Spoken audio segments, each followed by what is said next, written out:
In today's lecture, we will see AASHTO methods of rigid pavement design. But before switching to AASHTO method of design, rigid pavement, let's discuss one more important aspect of rigid pavement, that is a load transfer mechanism.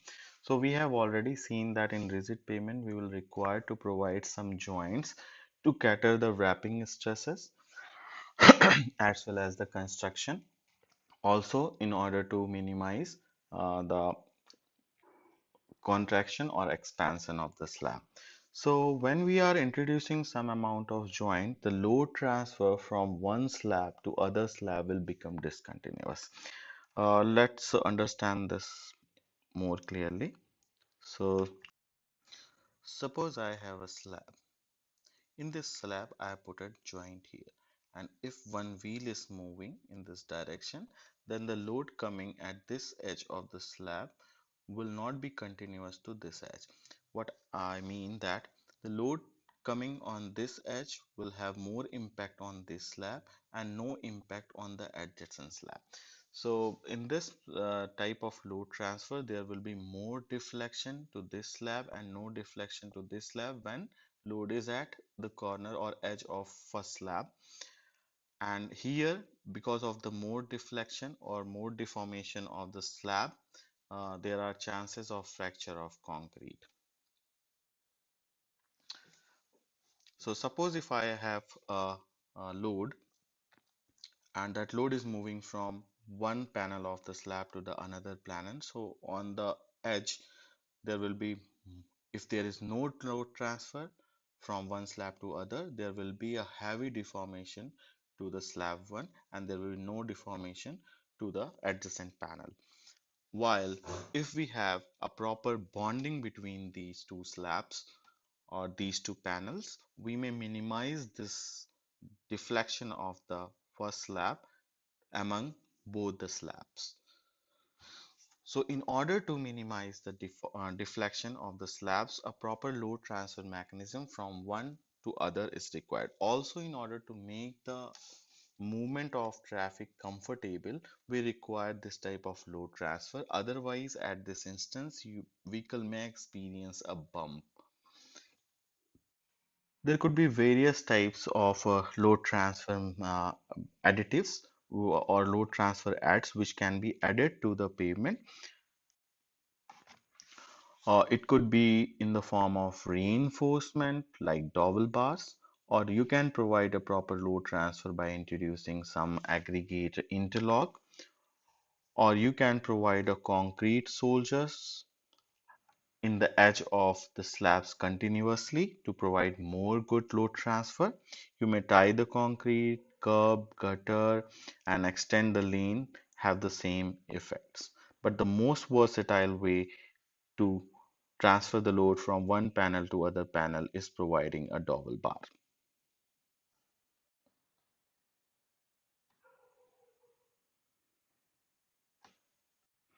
This is an example when a dowel bar is provided among the between two adjacent panels, and that is how they distributed the load and the deflection of the slabs decreased.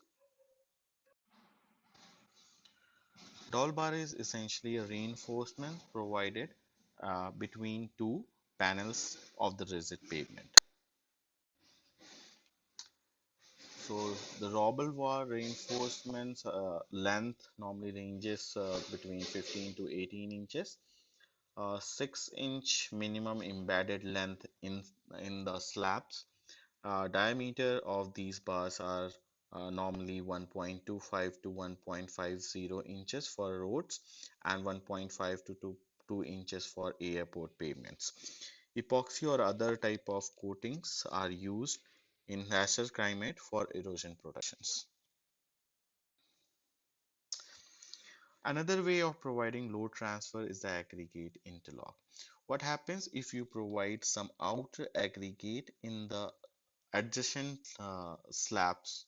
Then they can also provide a good load transfer between two slabs.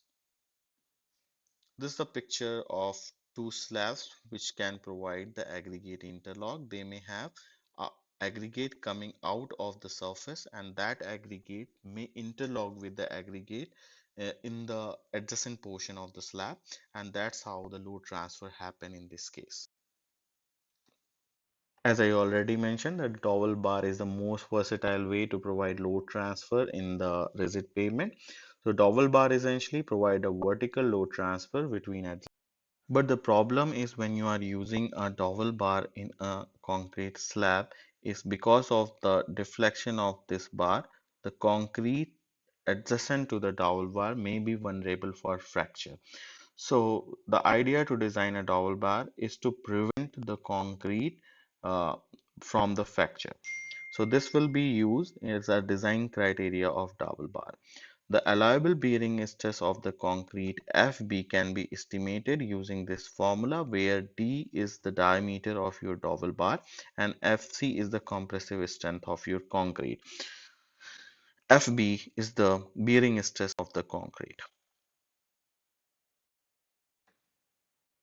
Freiberg has solved this Doppelbauer problem to analyze what will be the amount of deflection or vertical deflection in the outer edge of the slab when you use a dowel bar.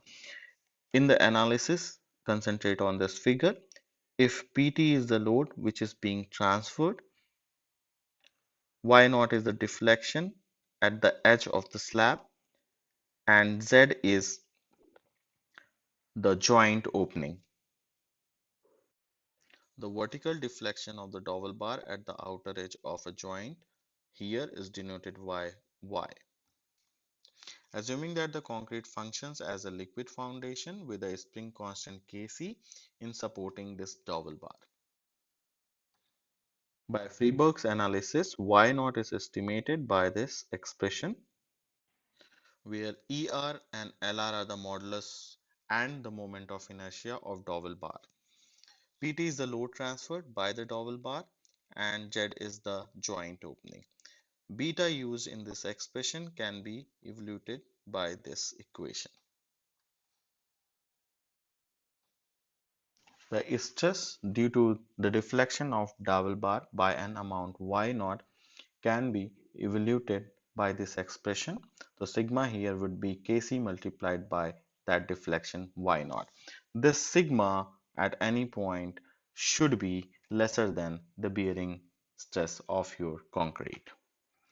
So that will make your dowel bar design safe in case of Freiberg analysis. So to get the safe diameter of dowel bar by Freiberg analysis, first step will be to assume some diameter and then calculate FB by using equation 1. Then estimate the value of Y naught and calculate bearing concrete stress by equation 4. And compare the values of FB and sigma from equation 1 and equation 4. The FB from the equation 1 should be greater than the sigma calculated from equation 4. That will a safe design. Let's try to solve a problem in order to illustrate how the dowel bar will transfer the load from one slab to other slab. Consider a jointed dowel bar reinforced cement concrete pavement consisting of slab of 20 centimeter thick and 3.6 meter wide, resting on the subgrade with modulus of subgrade reaction of 60 MPa.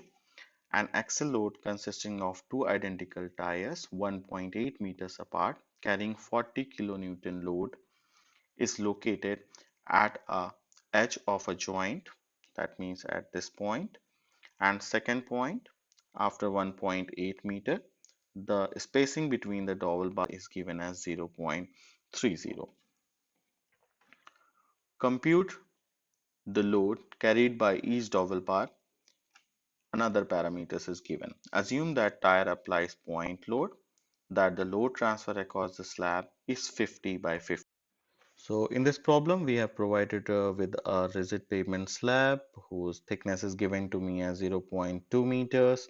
We know that dowel bars is used in this slab and we require that to calculate how much load individual dowel bars are taking when a load of 40 kilonewton on each wheel, 40 kilonewton is being transferred from one slab to the other slab. The distance between two wheels of 40 kilonewton load is 1.8 meter. That is already given to you.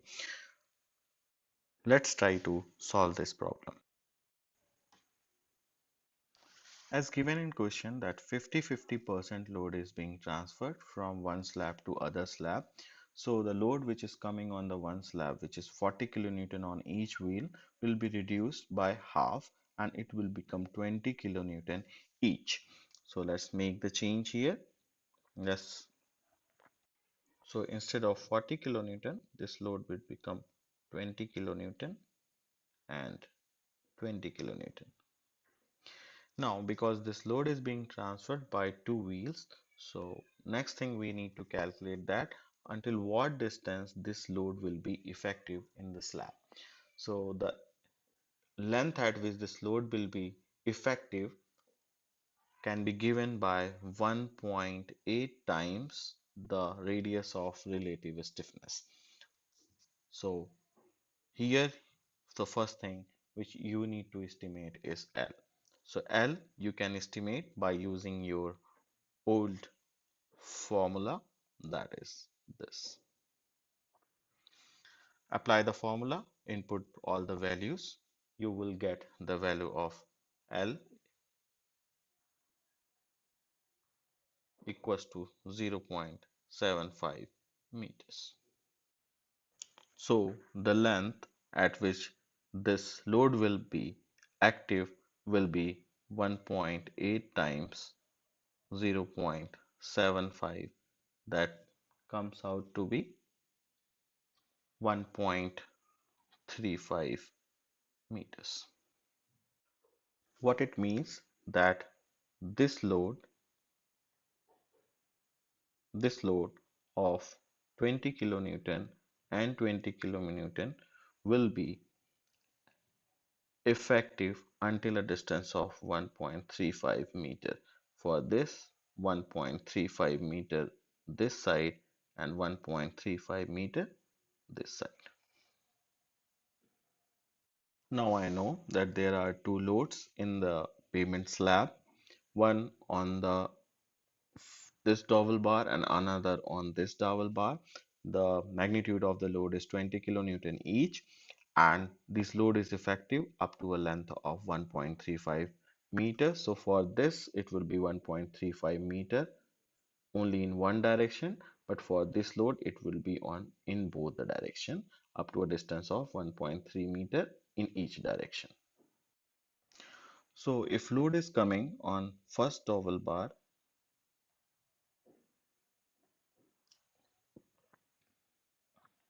it will introduce some load to this dowel bar as well as adjacent dowel bars up to a distance of 1.35 meter, and the dowel bar which are away will experience lesser load due to the application of this 20 newton load, 20 kilonewton load. Let's assume the load distribution is triangular in nature, where the maximum load is applied at the application of the load, and then the load will decrease up to the last point where load can be experienced. So the sides or this side of the triangle will represent the magnitude of load transferred to the dowel bar. Let's assume this is X. So at this point there will be some load, at this point there will be some load, at this point there will be some load, and also at this point there will be some load. Let's now concentrate on this triangle. Here, if this load I have assumed as X, this all distances is known to me, that is 0.3, 0.3, 0.3, 0.3, and if it is a 1.35, you subtract it, you will get this distance at 0.15. So by using the concept of similar triangle, you can estimate the load here in terms of X. How? I can write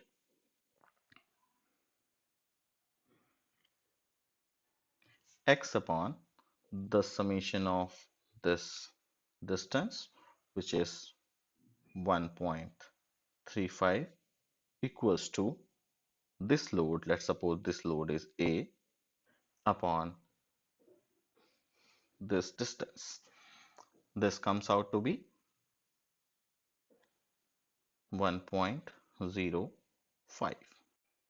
So the value of A here can be given by 1.05 times 1.35 multiplied by x. Similarly, let's concentrate on this triangle. Here, if this edge is x, then you can write this as using similar triangle as upon 1.35 times x, this as 0.75 upon 1.35 times x, this as 0.45 upon 1.35 times x, this as 0.15 upon 1.35 times x. Once you have calculated all these loads on each dowel bar, what I know that summation of these all load, that means x plus 1.05 times 1.35 times x plus 0.75 upon 1.35 times x plus 0.45 upon 1.35 times x plus 0.15 upon 1.35 times x, and this all load is because of the load of 20 kilonewton, so its summation should be equals to 20. You can solve this equation for x, and from here you can calculate the value of x, that will comes out to be 7.2 kilonewton. So now in this triangle you know all the loads.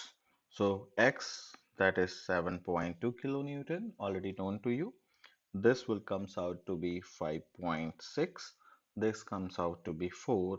This comes out to be 2.4, and this comes out to be 0.8 kilonewton. Let's concentrate on the next portion of load, that is 20 kilonewton. So in case of second wheel, the triangle which you can formulate will be composed of loading up to a distance of 1.35 meter and 1.35 meter in both sides.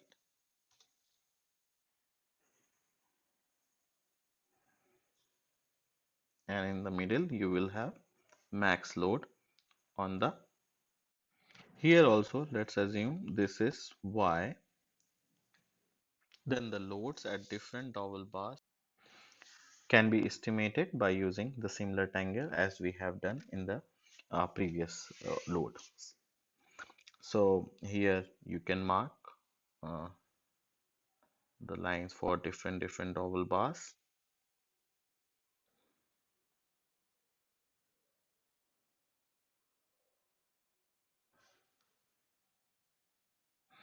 These distances are then again known to you. So again you can write the expression, and that should be equated to 20 kilonewton. From there you can get the value of y. Here one thing which is need to be taken care, that y here comes one time and all the load here comes twice because of the similarity in both the sides. So if you write an expression on one side, that will be equal to the expression of other side. Only y is the load which will come one time. If you solve it clearly, you will get the value of y as equal to 4.4 kilonewton. So after solving this y equals to 4 0.4 kilonewton, you can write load for each of the dowel bar for due to the second load.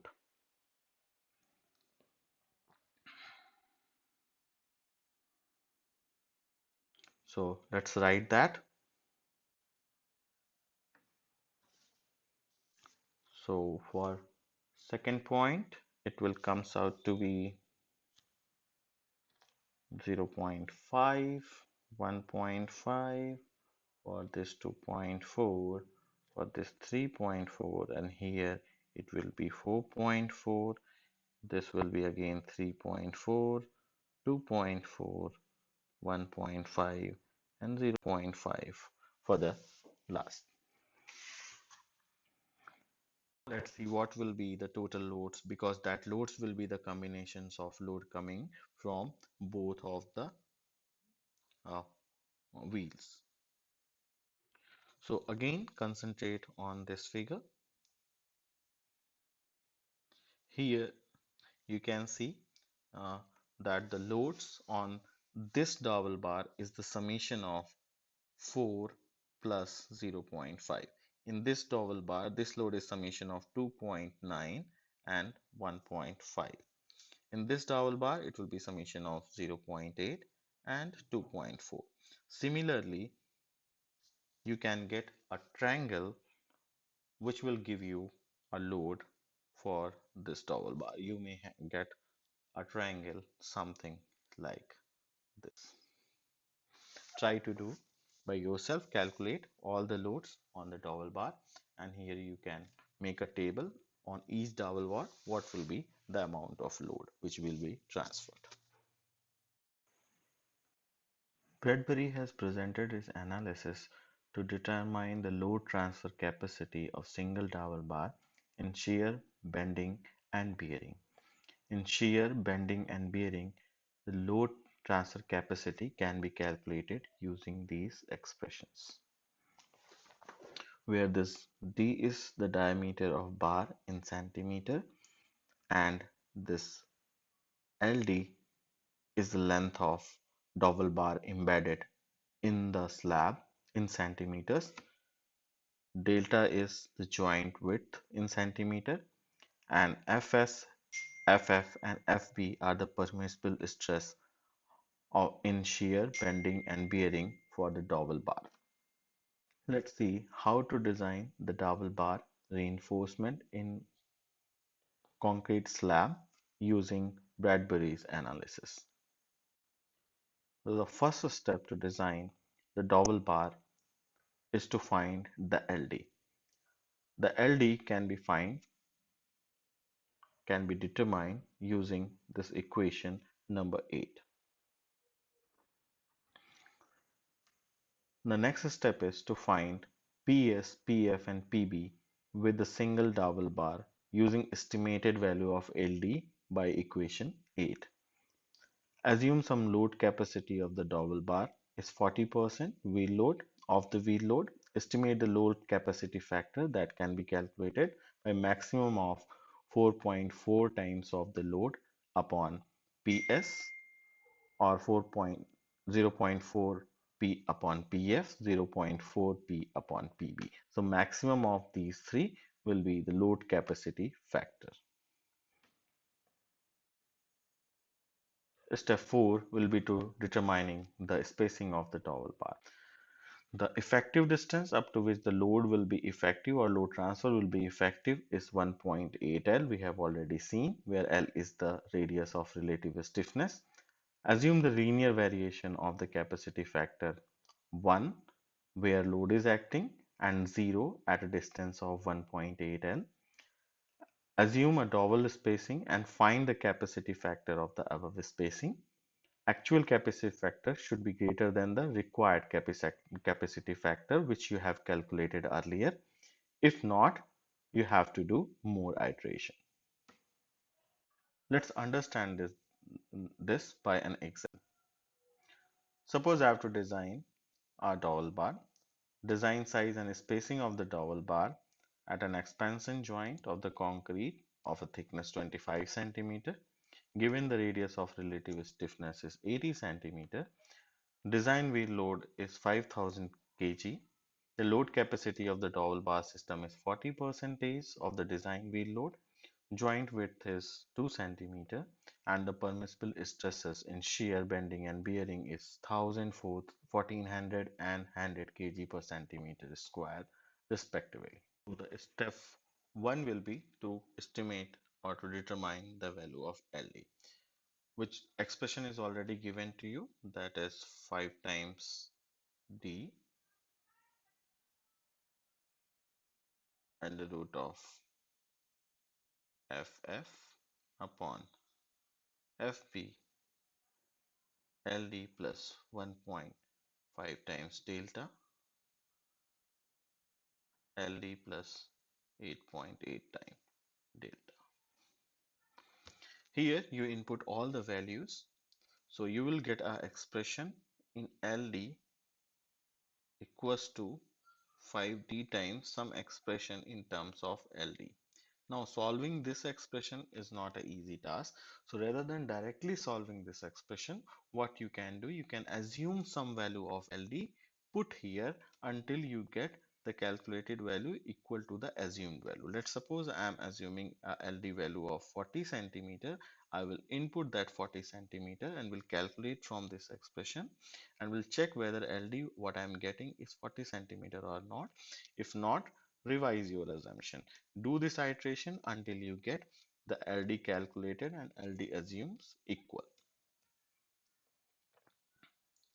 The next step will be calculation of PS, PF and PB using this estimated LD.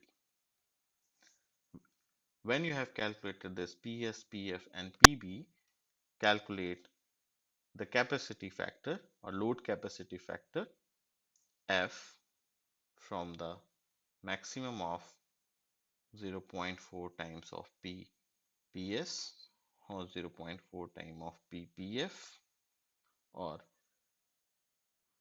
0.4 times of PPB.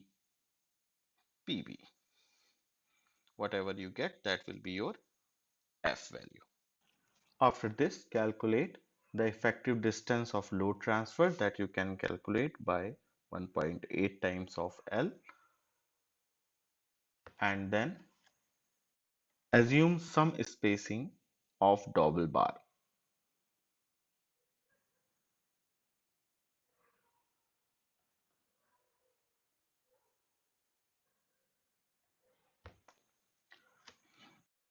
Suppose you have assumed some spacing of the double bar, and this is the point of load application. So your load will be transferred similar to what we have seen in our previous example. Now the load capacity factor, I have to assume 1 at here and 0 at here as the assumption, as mentioned in assumption.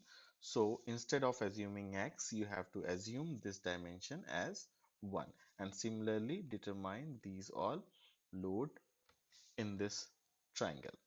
Summation of this load will give you some factor calculated. This calculated factor should be greater than what factor you have estimated at this step. If this calculated factor is lesser than what you have calculated in this step, then you have to revise your spacing or decrease your spacing. Just to help you out, I'm giving some approximate values so that you can make some realistic assumption. You can assume the value of LD starting from 40, and you may increase or decrease depending upon what calculated value you are getting.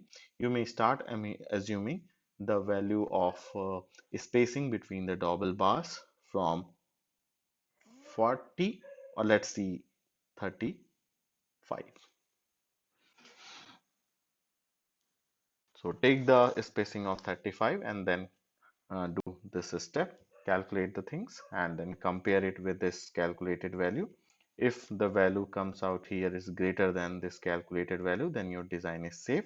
Otherwise, you need to revise the design or revise the spacing what you have assumed. So here The dimension of the double bar required will be the LD, what you will get after evaluation of this LD plus this delta. This will be the total minimum length of double bar required in the pavement. Unlike the double bar, the function of tie bar is not to transfer the load, but it serves a mean to tie two slabs. Normally they are smaller than the double bars and placed in the large interval. They are provided across the longitudinal joints in the slab. This is the typical example of tie bars. So this is the motion of vehicle, or this is the direction of movement of traffic. So these are the tie bars, and dowel bars are placed in this direction here. Let's see how to design a tie bar. Tie bar is being designed by equating the total subgrade friction to the total tensile stress of a unit length area of steel per 1 meter in centimeter square. This can given by this expression. If you try to solve this expression, the area of steel in the tie bar can be given by the equation number 11. In this equation, B is the width of the pavement panel in meter, H is the thickness of the pavement in centimeter, W is the unit weight of the concrete. Normally, this value is 2400 kg per centimeter square. F is the coefficient of friction, which is 1.5, you already know. The SS is allowable working tensile stress in concrete. Normally the value is around 1750 kg per centimeter square. And the bar diameter for the tie bar needs to be normally 0.8 to 1.5 centimeters. So the first step to design a tie bar is to get this area of steel required. The next step to design a tie bar is to determine the length of the tie bar. The length of the tie bar is twice the length needed to develop bond stress equal to the working tensile stress. This LT can be estimated by using this expression, where D is the diameter of the bar, SS is the allowable tensile stresses in kg per centimeter square, SB is the allowable bond stresses, and the normal value is given here for your reference. Let's try to solve an example. A cement concrete pavement of thickness 18 centimeter has two lanes of 7.2 meter with a joint. Design a tie bar. This respectively should not be here.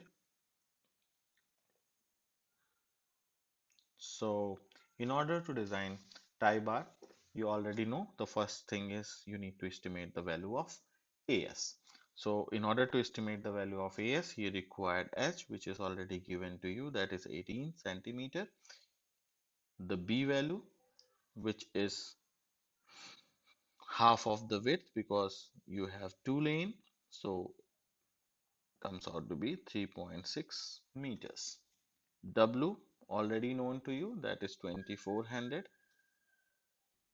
F is 1.5, SB is 24.6. Input the value, get the value of AS using the previous equation.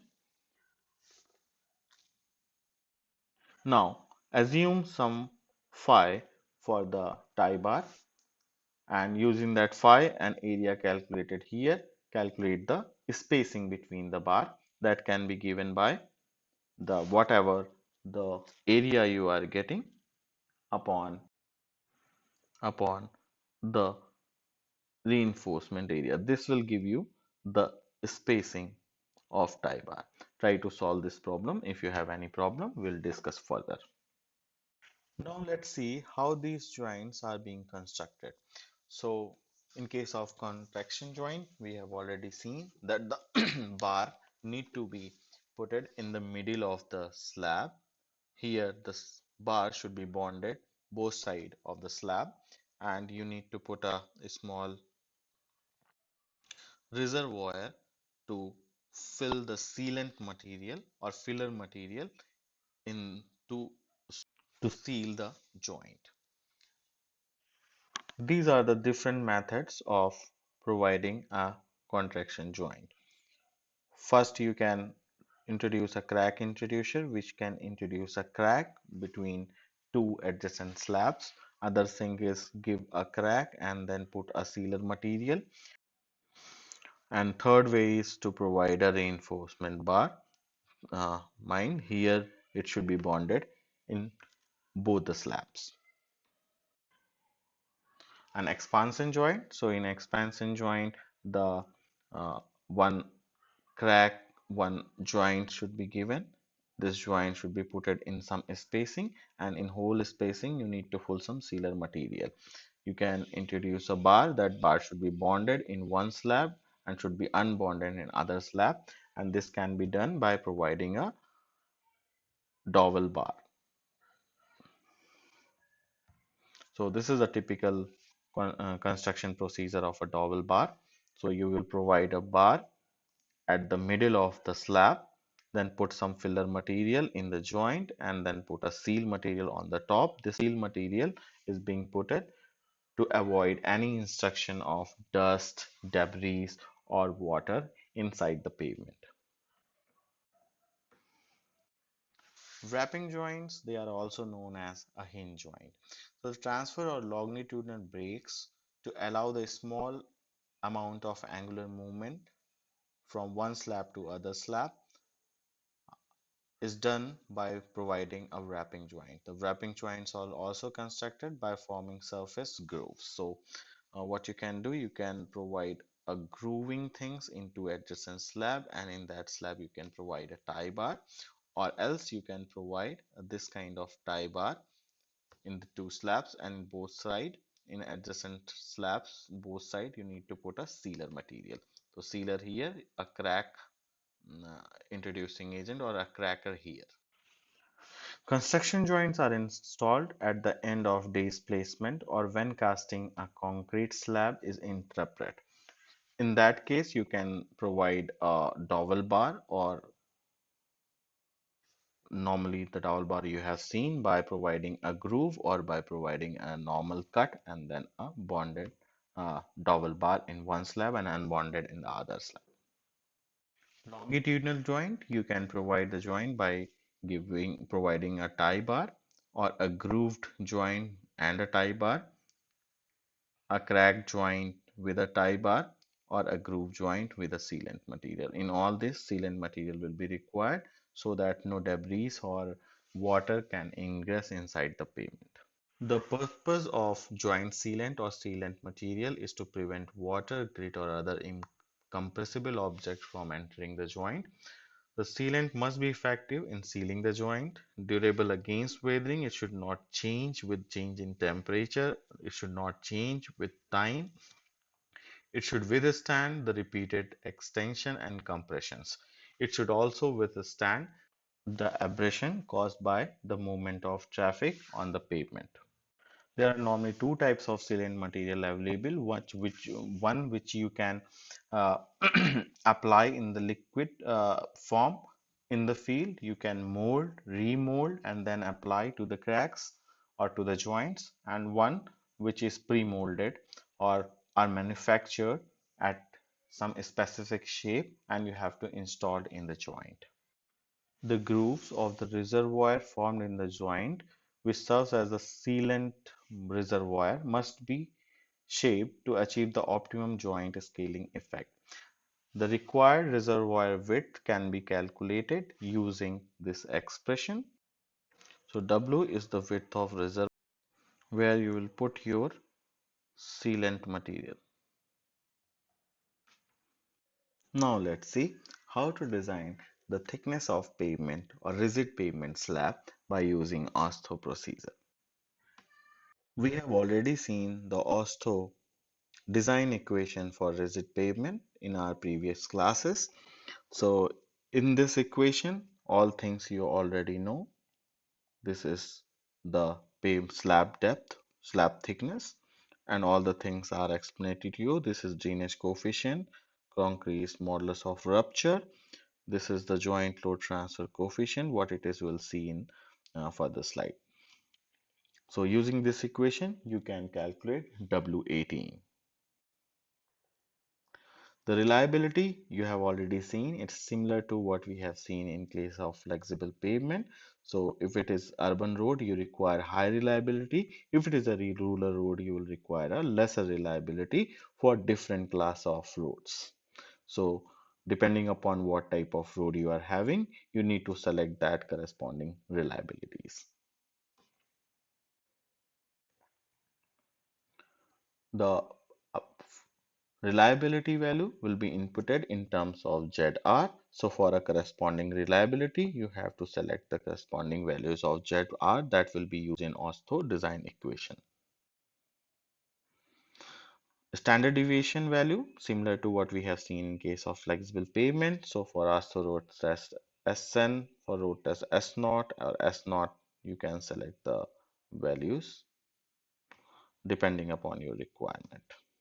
So in case of Austo road set S0 will be required and you will require a value of 0.45 typically, or you may have any value in the range of 0.40 to 0.50 for flexible payment, and here in case of rigid payment this value will be this. So here you can see the standard deviation in case of rigid payment is lesser as compared to the standard deviation in case of flexible payment.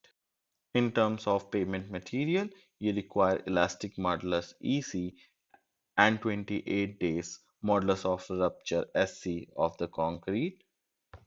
Also, you require MR value or K value of your subgrade. In case you don't have the K value, you can convert your MR value to K value using empirical equations. As we have also discussed this thing in case of flexible pavement, that MR value or the soil properties varies uh, due to variation in season, due to variation in moisture content, etc. So in order to take this variation of soil property in account, you can divide your year into certain interval and then you can have the MR value corresponding to that season or that interval. The corrected value or the value which represent the average value of all the seasons then can be calculated by estimating relative damage that we'll see in next slide.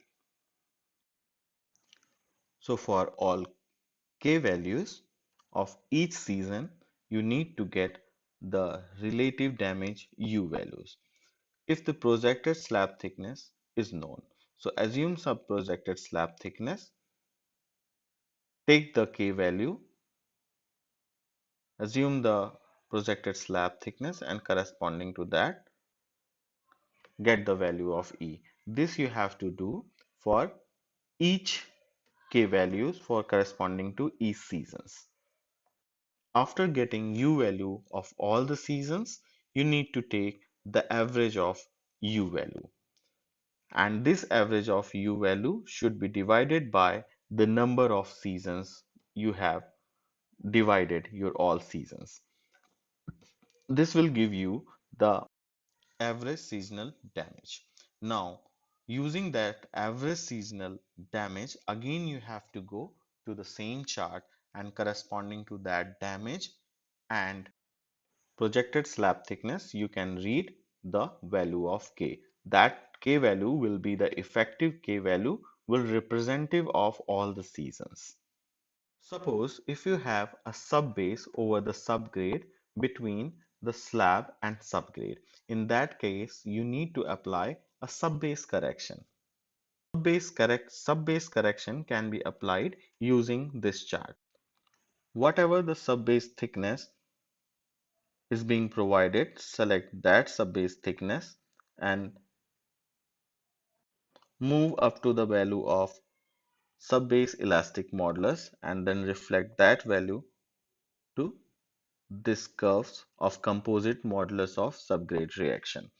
Also project that value to the road bed resilient modulus and then extend it up to the turning line and then extend it up to this curve. Wherever these two lines intersect, that will be the composite modulus of subgrade reaction or corrected subgrade reaction, which you need to take for designing a slab thickness.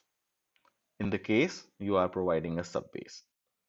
Based on the design of joint, whether you are using a dowel bar or no dowel bar, whether you have tied the soldiers or not, whether you have provided a soldier or not, you need to select a correct coefficient for load transfer. That coefficient is known as load transfer coefficient J, and you can read the value of J from this table corresponding to different types of pavement. So for jointed plain concrete pavement, if you are providing a dowel bar and asphalt soldier, the J value will be 3.2.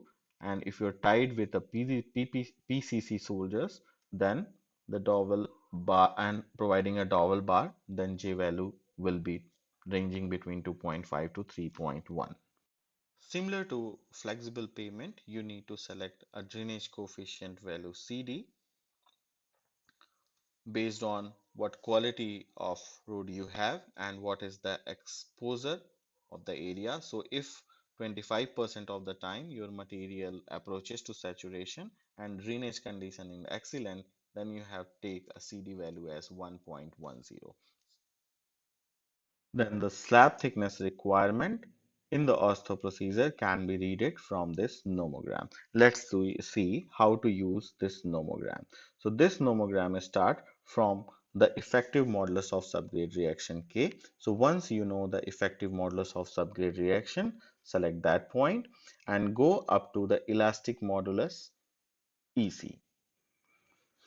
When you get the EC point, reflect that point to end of the chart and then select the correct value of SC and extend the curve up to the turning line passing from the SC point. Then select the correct value of coefficient J, get that value and extend up to the turning line. Then select the drainage coefficient correctly and extend that line up to the matching line and then select the correct serviceability loss delta PSI and then match it and extend it up to the starting of this chart. Then again start with the next side of the graph. Take the reliability, what you have selected, select a standard deviation, reflect that to a turning line, then select the traffic label and reflect that point to the x-axis of the chart. Now extend this line and this line to intersect at some point. This intersection point will give you the pavement thickness. So let's see how we'll design the pavement using this AASHTO process. So step 1 will be to estimate the expected traffic EASL for the design period, that means W18, by using the design equation and assuming some thickness D. Establish the allowable serviceability, that means delta PSI. Select reliability, that means ZR and S naught standard deviation. Determine effective modulus of subgrade. Determine elastic modulus of PCC and modulus of rupture. Select drainage coefficient CD. Select load transfer coefficient J and then use the nomogram to determine the value D. What value D you have calculated should be lesser than the D value you have assumed. That means the assumed D value should be greater than the D value you have calculated. That will make your design safe. So this is overall procedure of designing pavement thickness in case of rigid pavement using AASHTO procedure. So that's it for today's lecture. If you have any doubt, please comment in the video itself. I will try to address all the doubt in the next Google Meet.